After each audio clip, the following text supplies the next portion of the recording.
groupe Egon Electronics est né de la cession d'un family business autour de la société FED, Fabrication électronique de Dordogne, qui est à Saint-Alvère au milieu de la Dordogne. Nous, on est un spécialiste plutôt de la petite série de l'électronique. On fabrique des cartes électroniques pour les industries avec des très fortes contraintes sur les produits et des enjeux de fiabilité, de robustesse et de qualité très très importants. Donc on fait de la petite série pour l'aéronautique, pour la défense, pour le ferroviaire, pour le spatial, pour le médical aussi implanté.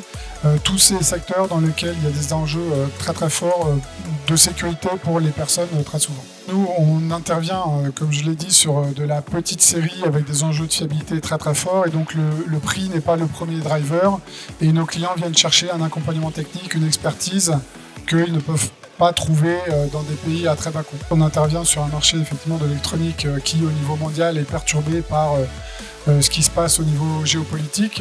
Les guerres n'arrangent pas la logistique. Les pressions qu'il y a sur Taïwan aujourd'hui par la Chine et puis les agitations des États-Unis sont forcément un challenge supplémentaire pour nous.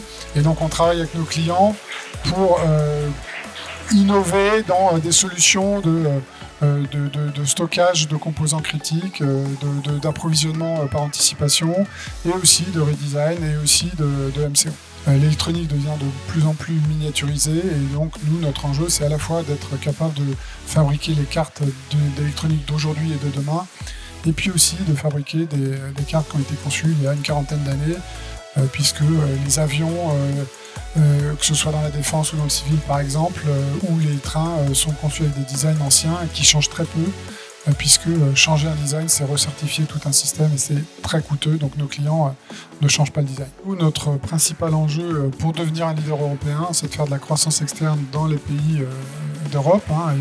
Et aujourd'hui, on a un tropisme assez fort pour la Grande-Bretagne, l'Allemagne et l'Italie, qui sont des pays où il y a une grosse activité industrielle électronique. Au-delà de ça, évidemment, toute la conjoncture et toutes les difficultés qu'il peut y avoir sur le marché du recrutement, nous les subissons aussi.